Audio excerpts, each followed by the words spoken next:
Welcome back, everybody. Welcome back to the canyon. Welcome back to a Wheelin Wednesday, only it is a inconsistently consistent, traditionally non-traditional Wheelin Wednesday here in the canyon.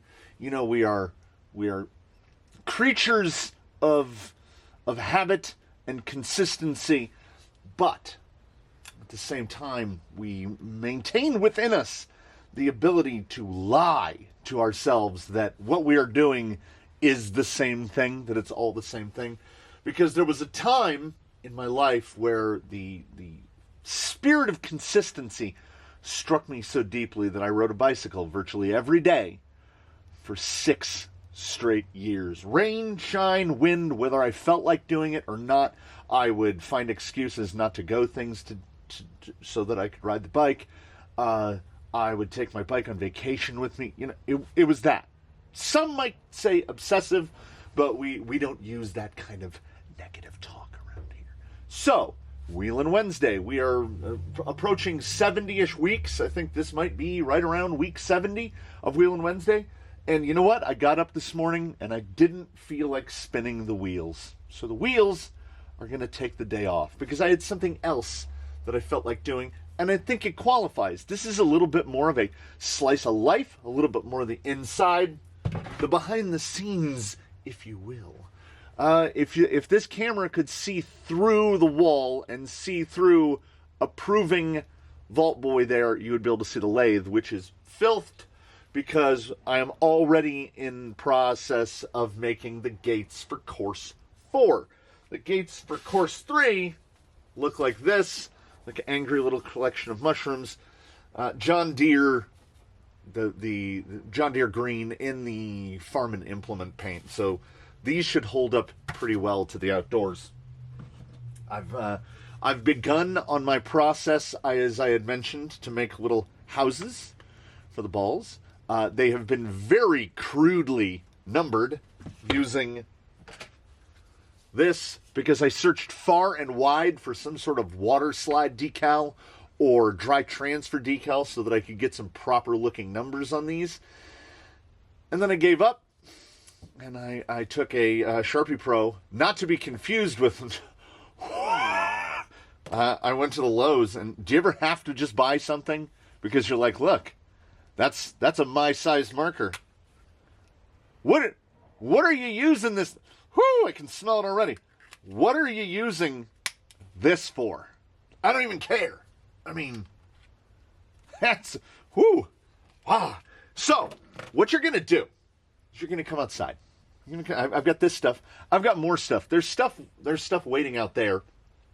We're going to do a little bit of, if you've ever wondered, where do the courses come from? You're going to find out right now. It's going to be you guys. It's going to be me. It's going to be this guy. Because as I have had, I don't want to say non-believers. I don't want to say doubters. But I have had questioners say, there's no way that you set this course up. And primarily front 9, the course at Anomaly. People would say, there's no way you set this course up with this vehicle. But I did. So every gate at the front 9 and the back 9 and the course that we're about to build now, which is going to be a very, you notice they're green. So we've got green, and then at Leviathan, back 9, we've got yellow. And then at the front 9 at Anomaly, we have red. We will have blue and black after that. And I don't know where I'm going after that. There'll probably be more.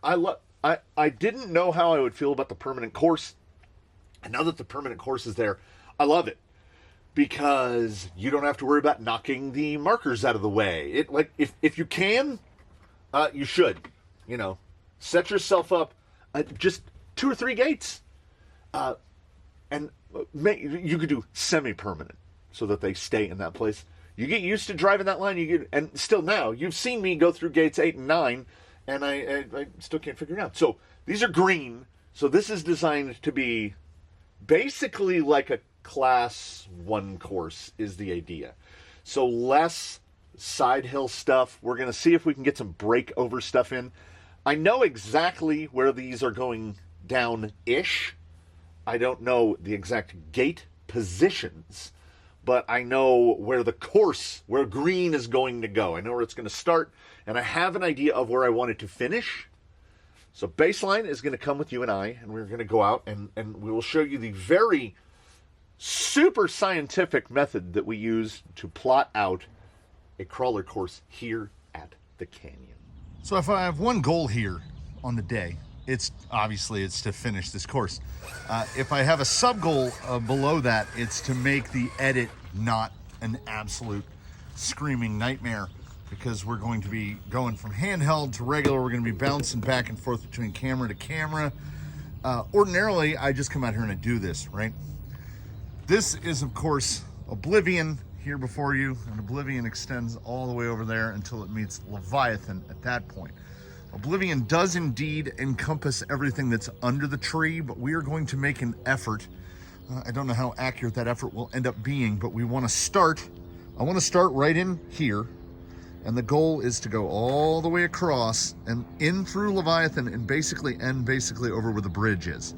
Now the trick to that is making 9 gates engaging and entertaining while covering a distance that long. The back 9 is a particularly tight course, and you either need dig or 4-wheel steer to go through it without using a lot of special maneuvers like reverses. So the goal here is to not do that. Like, I can kind of see an organic line. I should have set the controller down. I can kind of see a line. We come across, we come up over here. I'm going to drop down around here, come back around that way, go up. Of course, we'll use the bridge. We'll come through this chopped section. We'll go that, and then we'll come up through the channel through Leviathan. That is the goal. We've got the table O tools here, good old Cobalt. It's not good enough for industrial work, but you know what it is good enough for? Building courses. In the event that we have gates that don't want to stand up straight, we've got our cheap Amazon diamond grinder there. I'm going to do this unnecessary spin move to keep my shadow out of the shot. And just this morning, I got to set the controller down. Born out of a bizarre inspiration is this particular fellow right here. As I started to worry that my gate spacing was getting inconsistent. So can we get that in the frame? Yeah. So now we can space the gates. So this gate, oh, and by the way, this is from the inside lip of the circle to the tip of the point is 15 inches, whatever that is in worldwide units. 250, 350, 375. Is that close? 375 millimeters, right about there, 375, 380. I don't own a tape measure that does both. I only own the American tape measures. So I went through, now front 9 and back 9, that guy and this guy, they are staying as they are, no matter what the measurements might come out to be. That's about right. Maybe a hair narrow. I'll say 7-8 millimeters under. Hans Booby. Pretty much spot on, exactly the same as the other one. So that is how we set the gates. That is how we're going to set the gates. Using this, I even had a sticker. I cut a Crawler Canyon sticker on the Cricut, and then I made this too small. And I'm really happy with the size and portability of this. I'll be able to hang it up. It's going to be nice. That will be the gate orientator moving forward. And the beauty is that it should just fit right over the feminine me gates. The next series, the blue series, will be that type of base where they're just little cylinders. Kind of go back and forth. I'm thinking that because the black course is going to be there in Hannah, Montana, they will probably also be the slim gates. And course 3 and course 4 will be the last of the wooden balls. I have enough golf balls to do any course after that. I bought a bag of 100 golf balls. So we get baseline, and here's what we do. We start by looking at what seems like the logical place for gate 1, which I have done this spot many times, and there are a lot of considerations that go into place. Maybe not first and foremost, but one among which is we're making some effort to not put gates right where things like the tire test protocol overlap. So I do like this little vertical face of shadow right here. So what we do is we get baseline and we take a couple digs at it, and yeah, I think I might see it. Because what we want to do is because the human brain will pick the easiest possible line to approach something, perhaps without even knowing it. So see, that line pushed me over and I can't get through. Whereas if I come back this way and I come right up here, this is a bit easier. It's a bit easier. So we're going to set the gates in such a way as to force us not to the most difficult spot, because then less capable vehicles aren't going to manage it. But we also want to make it to where it's not just a straight through the gate. So using our handy dandy tool and a pair of the old 3D printed gates that we used to use at multiple locations, we try putting 2 spots down. Okay, that pushes you this way. That's nice. That's nice. But again, we don't want, basically, I want a little bit of, oh, and we didn't get any of that. I can just, this is not a gate for me. So we look at what we're working at, and I think I might see it. And this placement might actually give us the opportunity to do a twofer. I will see if I can get that marker positioned in a twofer range. Yeah, I like this. I like this. Yeah. I can't see the low side marker because I'm standing behind the camera. I think we're gonna run it over. Yeah, straight over it. That is nearly perfect. Nearly perfect. But we might as well take this opportunity to go for is it in the shadow? Right there. All right. We came to an executive decision. First, this will be the green side. We'll test the green side.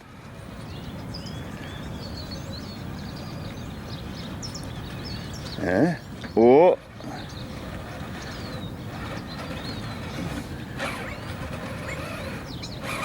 Oh. Might be a little, well, we'll try. Oh. That's a fun gate. I like that gate. And that is canyon spacing. It's not easy. Somebody's going to figure out how to just absolutely nail it. But then what we do is you can see the gate stick right over there, sitting there. See the point? So for what I would call the yellow side, so we have the opportunity to put a bonus gate. So you could do the bonus side if this is difficult enough. Let's see.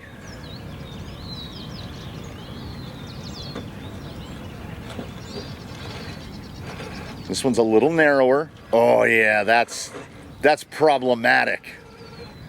Can we push it up because you need a lot more breakover to get through? Oh, that's not too bad. That's not too bad. So then what we do is we thank Baseline for his service in placing gate 1.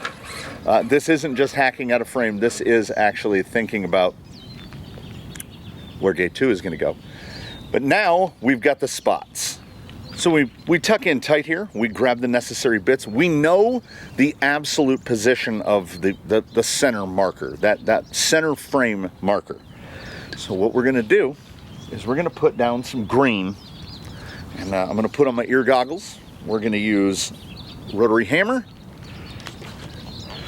and a little bit of water, if we need water, and we're gonna drop a gate.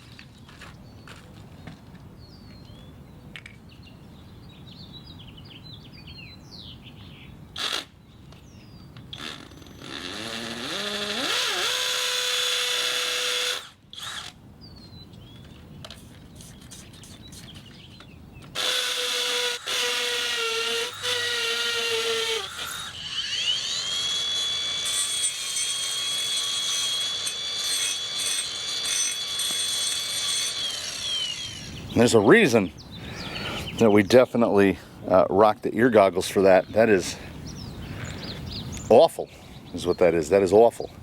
So now we will use the stick. The gentleman, where's the gentleman?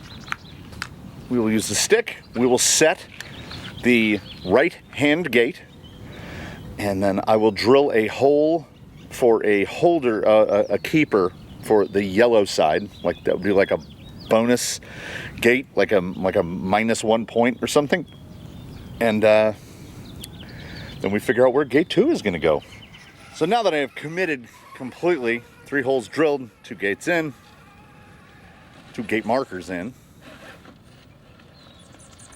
Have we done the thing? And that's a pretty good approach line there. If he can hold that front.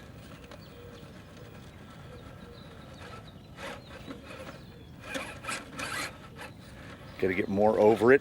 Oh, I cut back. There we go. Let's stay off.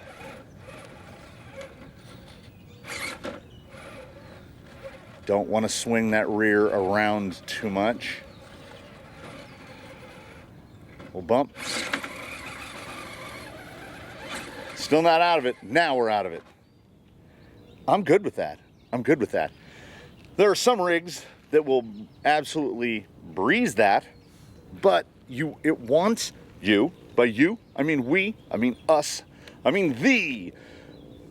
We want a level of difficulty. You don't just want to be able to right through a gate. So we will pretend that we have 3 markers for this when we really only have 2. So we'll just use Hollywood magic and see what the bonus side feels like. Or alternately, the green might stay on that side and we'll put the bonus on the other side. No, this is way worse. This is way worse. This is perfect. This is canyon perfect, everybody, because that is a trap. From the look of it, when you just look at it, you go, oh, that's easier. That's the easier side. It's all irregular going up to the other one. Let's try to hug this side more.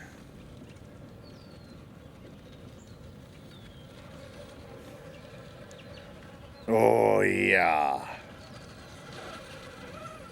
That's one where people are going to learn the line and they'll be like, oh, yeah, I'm good. I'm good hitting the left one.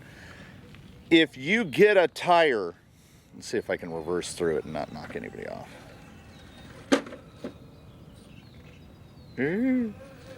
If you enter this and you are an inch too far to one side or the other, we're stuck.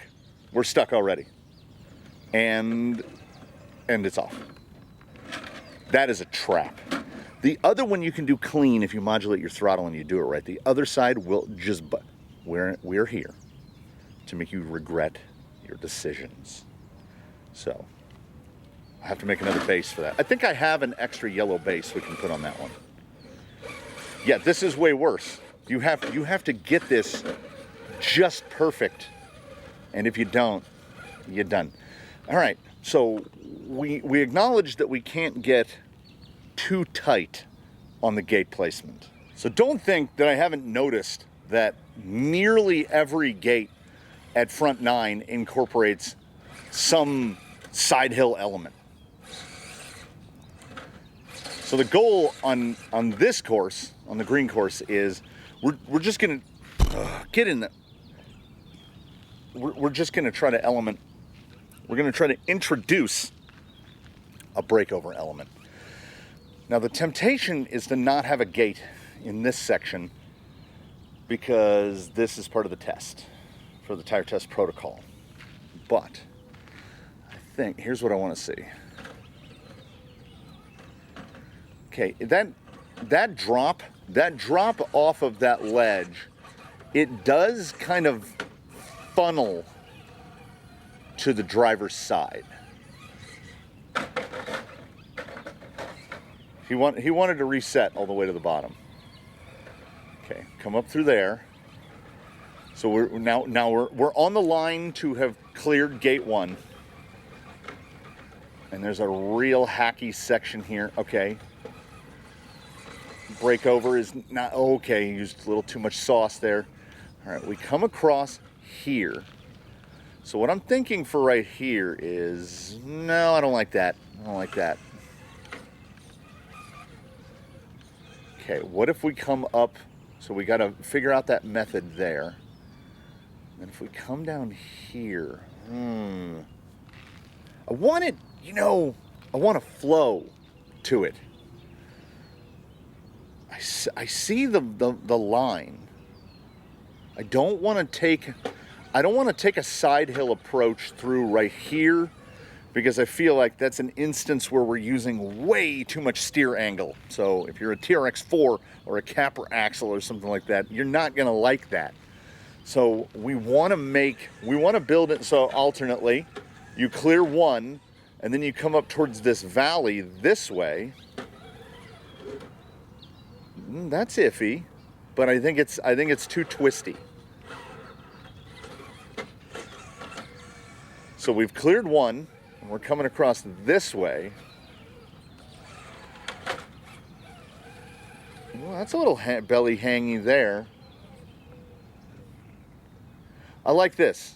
I like where we are right now, because we can put something out on this flat. So now what I'm thinking is we come through one, come around, we come through one.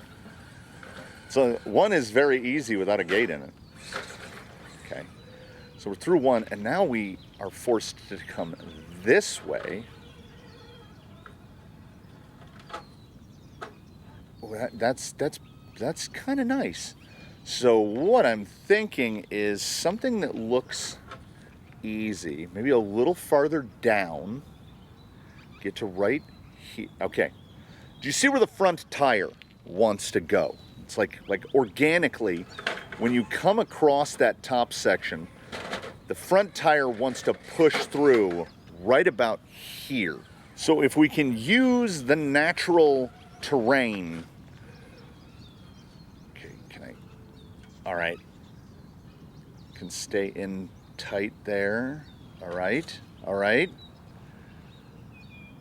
Then you gotta swing it around town. Yeah, you know what? Let's see what the spacing looks like on that. All right, let's see what this looks like at first guess. High side gate is tucked under a little bit, but what I'm hoping is that it really makes you fight the entry. Okay, that would be clean. How's it gonna push? Any gate that will prompt a three-wheel motion like that, that is not a remarkably difficult gate. I would put gate 2 as easier than gate 1, but I love that placement and that positioning. I like the flow of it. It really gives me, I'm looking at a picture just out of frame left where gate 3 is gonna go. This is going together, and that high side marker should be out of the way of the tire test protocol, so we're not interfering with other business. I think Baseline and I get dirtier doing this than doing anything else. Both the drill and the grinder. I only had to drill for low side. I had to grind for the high side. I wanted it to sit flatter. Oh my goodness, the drill. If you insert too deep, there's a little hex shank at the base of the bit where it attaches to the drill. For whatever reason, if that touches the slurry, you get to wear it. Baseline is already covered with concrete slurry, and the grinder, well, I mean, it's a big it's a big diamond wheel hacking away at concrete. It makes an absolute mess. I love this gate. This gate is not remarkably difficult, but that three-wheel motion is that's where the fun is. I'm all about gate 2, and that's decent placement and spacement. We only need to cover about, I don't know, 60 feet in the run of this. So I would figure we'll dump down, and I see where I want to go. I want to see over here by keyhole. Has no one ever noticed that there's a keyhole in that? It was part of a pool deck. I don't know why there would be a keyhole in a pool deck, but here we are. I want to see. So there's this notch up here. This is too mean. This is too mean. We don't want to route anybody that way. So we come across that bottom. We've come out of 2. We come across this way. There's definitely some hangy stuff, but that's no problem.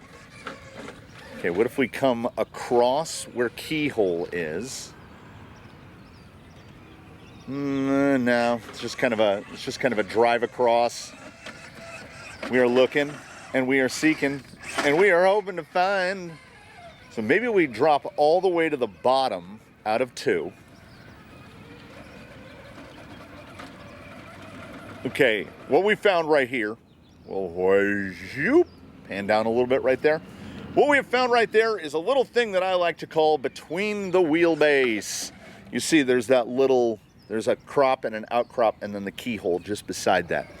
So when we come up here, we try to get up on here like this.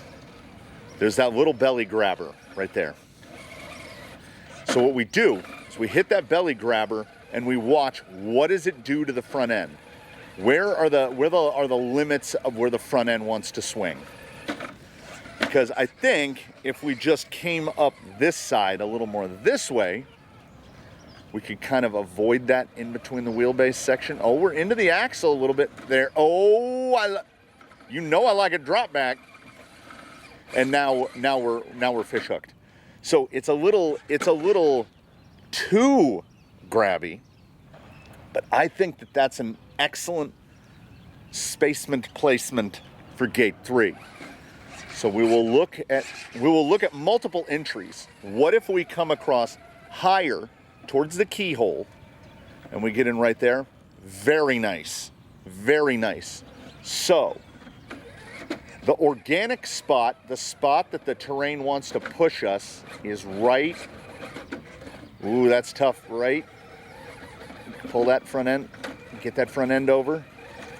Yeah, he's right about there. Okay, so I'm seeing it. I see it. Okay. So I think we have the placement of what we will be calling the high side gate, the one that's on the little bit of a gray spot there. I think we have that in the spot where it's going to want to press us. Okay, I dropped in a little too much. Okay, nice. Push back the other way. Oh, I like that. Can we get rock slider? Can we get rock slider up over that? Oh, that's a good gate.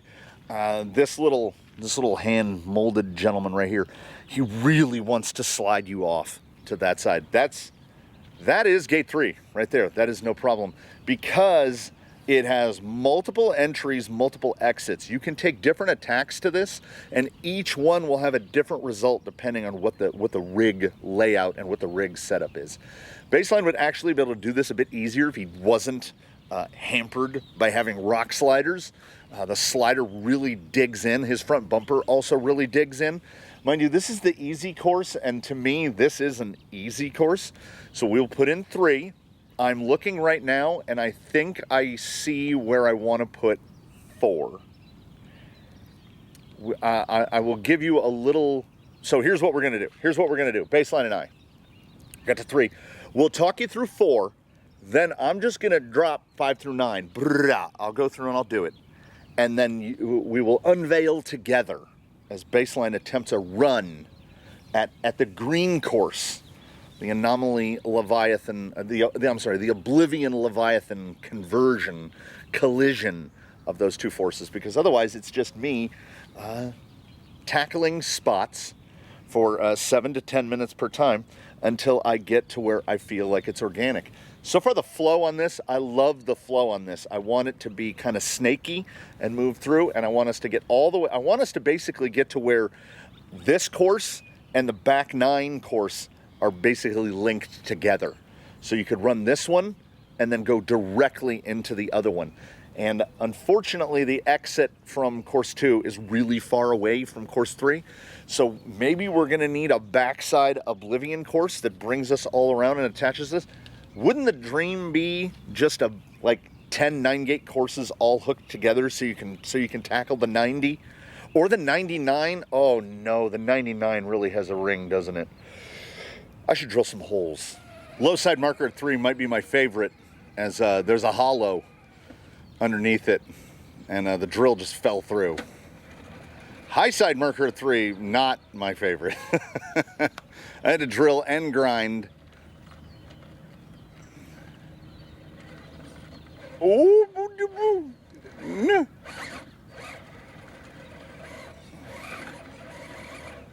I mean, the streak cannot continue. Oh!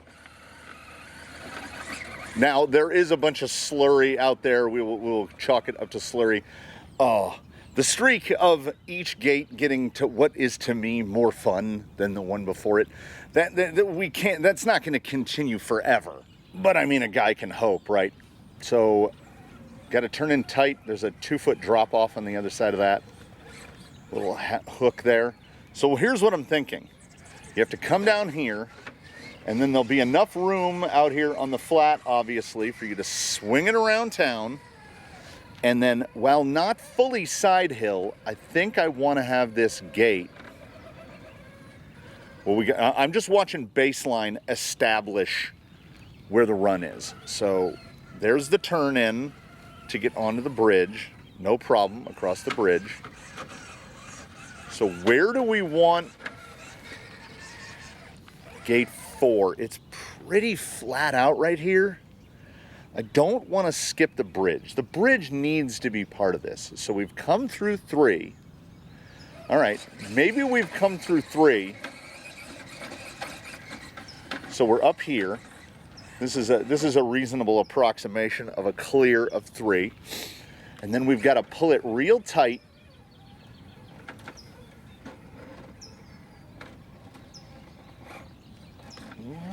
Nah, I don't know. I would have to get it too tight to pull it in. So we've come down onto the flat. Oh, here's one. How about we don't ramp it? Okay, that's not a bad breakover. That's fine right there. Okay, a little between the wheelbase, and then we come out right there. And I saw. Did you catch it? Did you catch it when I did? There's a glimmer there of we come in through here. And we got some in between the wheelbase stuff, which causes a little shuttle. Okay, I see it. There's a little glimmy white rock right there. Okay, so that's what I'm thinking. Now, will I be able to defeat it by human nature? Will we be able to just come up across? Oh, okay. Yep, that's a little bit of a trap. We got a trap. You unlocked my trap card.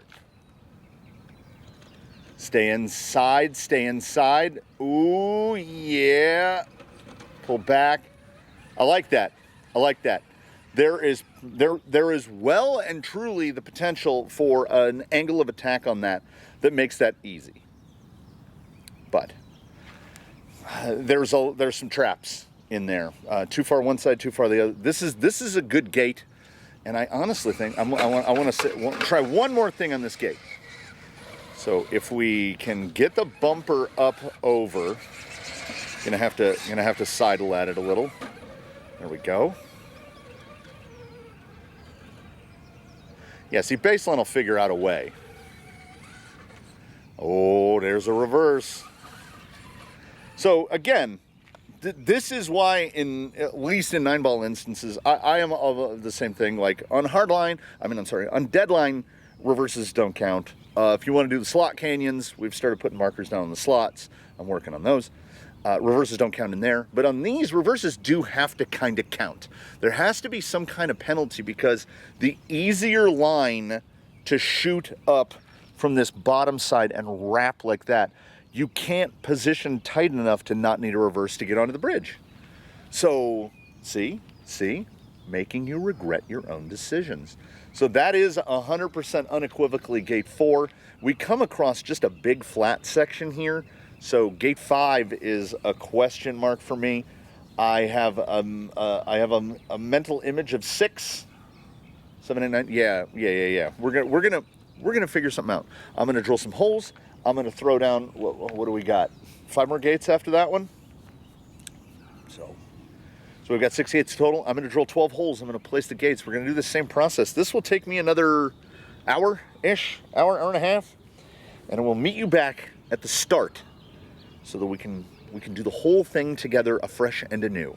All right, everybody. We are 2+ hours in. Baseline has been energized the entire time. So we're going to see how that 1500 in there.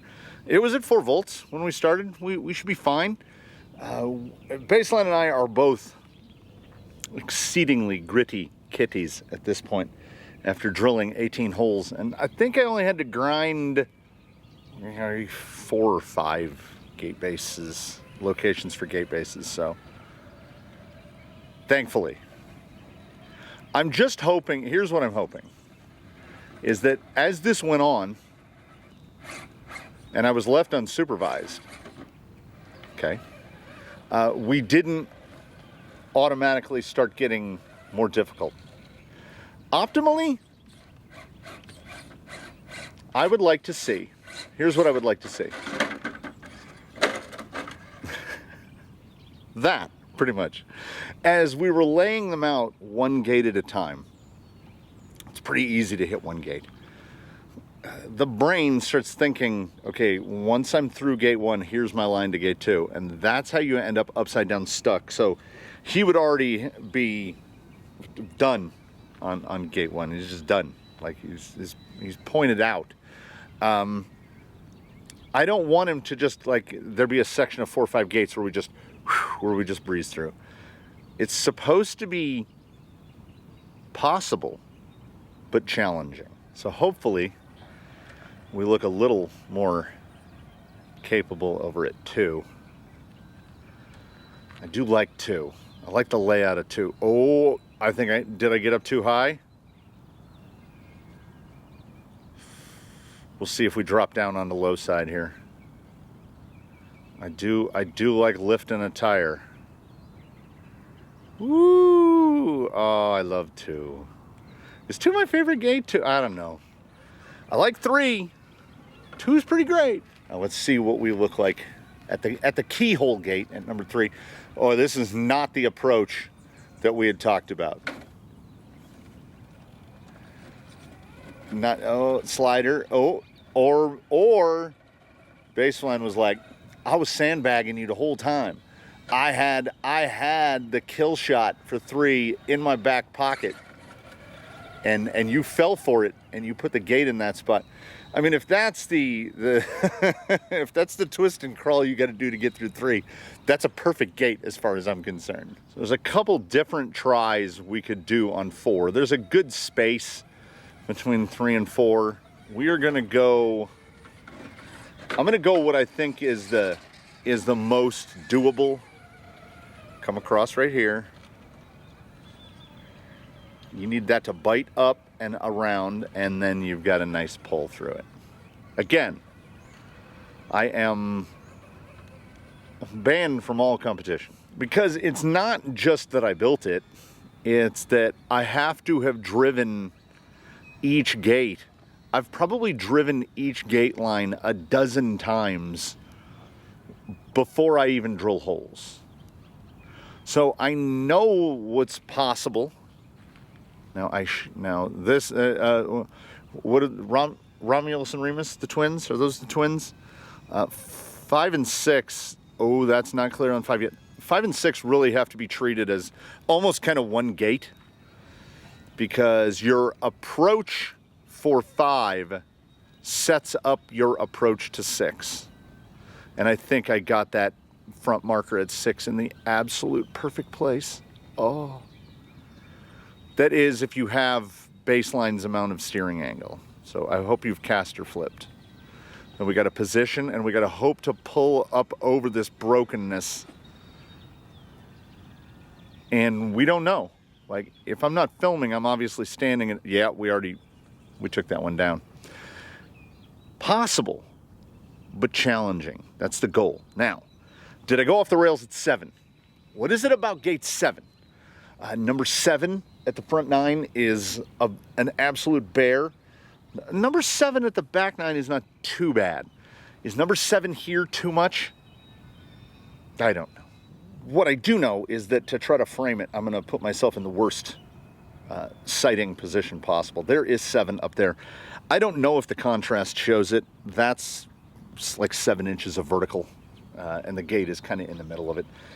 And to get through here, there's some fall into holes. So you gotta. So there'd be 2. Kind of have to thrust through there, and now we're way too wide. Were this official scoring, I would have gone down into the flats at the back of Oblivion and tried to round myself out a little bit. Okay. Now I have no depth perception of judgment of how close I am to that high side.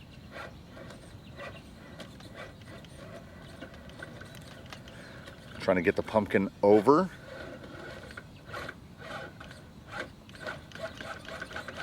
No, we are gonna...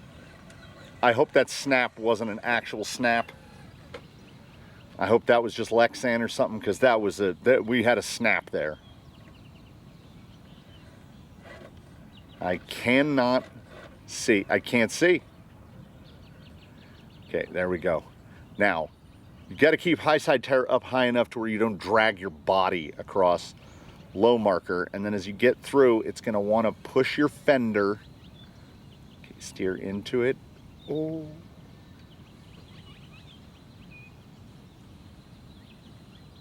If that's... I'll save the day on baseline. Can we do a little something? Can we zoom all the way out? Yeah, I'm like, he's way over there. It's a skill, man. It's a developable skill. Remote control.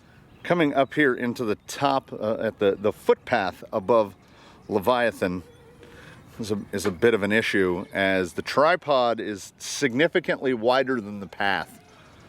So we will try to line ourselves up with 6/8, as you will notice that there's that upper side, what I call them elevation-wise, high side and low side.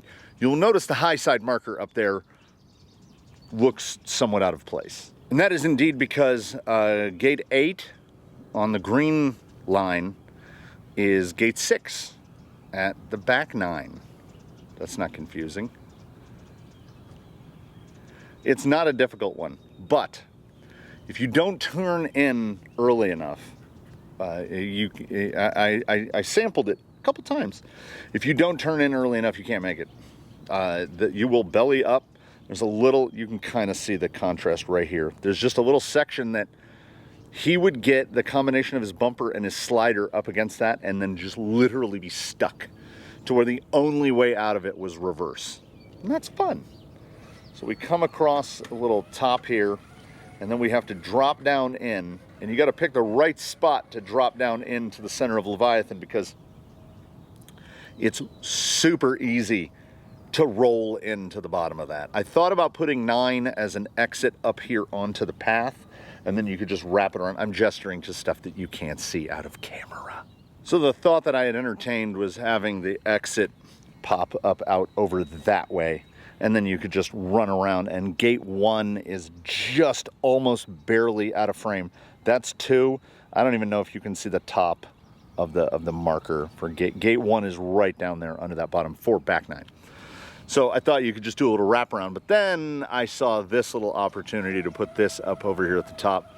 It's pretty straightforward, and it's another one where if I get it just right, it's super easy. Yeah, no problem.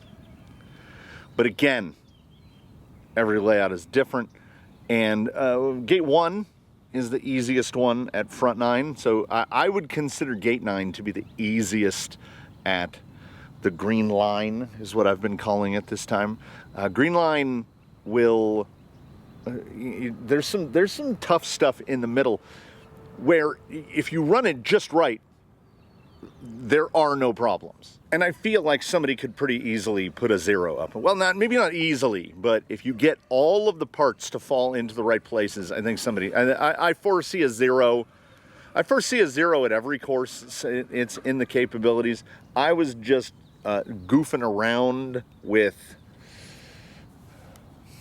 Esky here at back 9 and tapped 1 ball. Like not making an effort, like no reverses, clearly no rollovers, but could have cleaned it. So I think there's a clean, and here is gate 1 that you couldn't see from the other side, gate 1 at back 9. I think they're all clearable. I have witnessed already. I need to make him the decal, the official decal.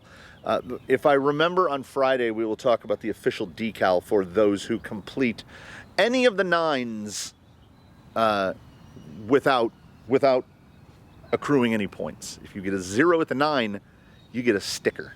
And I decided on this because I am rewards driven. Hey, here's a callback to the first 2 minutes of this. In the cycling, there's a thing done through Strava, which is social media for people who can't stop exercising, I guess, is what it amounts to. And Rafa, that make very expensive cycling gear, they do an event every year between Christmas Eve and New Year's Eve called the Rafa Festive, where you have between those dates, between the 24th and the 31st, to ride 500 kilometers, 300 miles basically. Well, not as much of a problem for some here in Southern California, as seasons don't exist, but still, 300 miles in 8 days is a lot. So it's a lot. Your base is 36 miles a day, something like that is what it comes down to. And there are certain days like Christmas Eve, New Year's Eve, Christmas Day, it's a little tougher to get miles in on those days. So it was always challenging. And the reason that I always did it is they gave you a little patch. And that little patch was enough motivation for me to be like, hells yeah. Then they stopped giving out the patch. The economy, post COVID lockdown, whatever, no more patches. And the desire to do it was gone. It was just gone because of that stupid little patch, that meaningless little patch. Also, thanks to I think Trek Bicycles, I rode 1,000 miles in a July, which is significantly more difficult than riding the Rafa Festive, because that's 33 miles a day in July, which around here the average temperature is in the 90s. But I got a little gold stem cap for my bicycle. It's gold, and I got it for doing 1,000 miles. I also got a coffee mug. So I am definitely, I will take the trophy, not a participation trophy. I want the trophy that says, you did the thing. So we're going to make some stickers for folks for the 9. They'll be green. They'll be green. And I'm working on designing it in my little rudimentary Cricut plotter software. So we will, hopefully I will have those done by the live stream, but we'll see. So thanks for coming out on a wayfinding Wednesday. We found our way. Can we do a pan? If I loosen this, we've got 9. Let me flip the antenna out as a pointer. There's 9. And then if you go across like that, you can see where we started. Well, you can't. There's the table I had all the stuff on. So we started over there, and we started over there, and now we're here. That's, well, baseline will give you an idea of scale as he drives off into the distance. Okay, now I can't see. I'm going by, look at that, I did it. He's gonna pop out right there. Yeah, look at that. Yeah, so we've got about a 65 foot running line on that. I think that's pretty good. We kept 5 and 6 pretty tight together, but everything else I think is a pretty good spacing. Seeing as back 9 starts right here and ends right over there. So we packed 9 gates into 25 feet. This one is a little more, and I don't know what the full line is on the front 9, but it basically encircles all of Anomaly. There we go. 3 courses. Oh, one last little thing to point out here in the midst of the Midwest goodbye, and that is this little fella over here at the slot machine. It says Crawler Canyon State Park in the script font vertically, and then it says slot 1.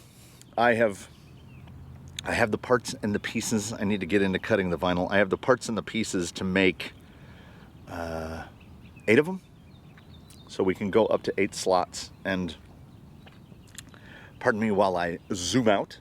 This is the slot machine where it doesn't matter how long it's been since it rained. I think there are spots in slot machine which are just permanently water filled now.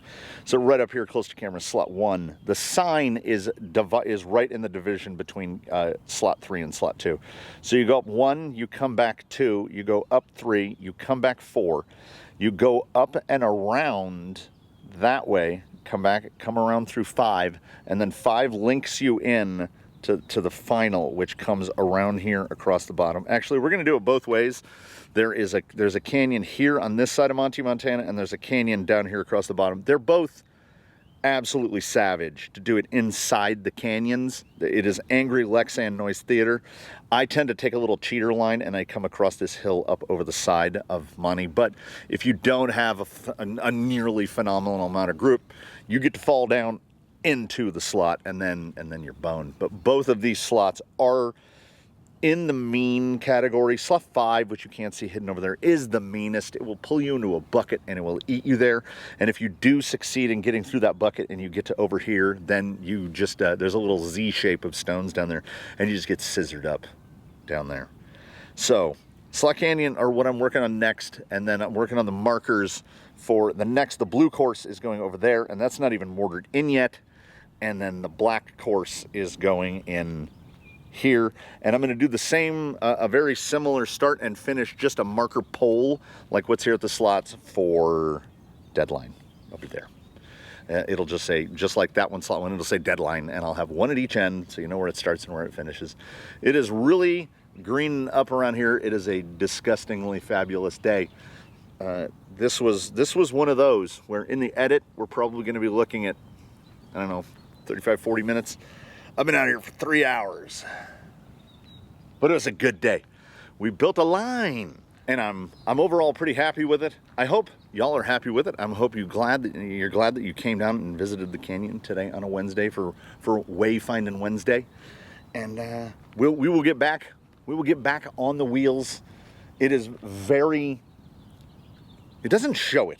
It doesn't look it, I don't think, but it is still very, very wet.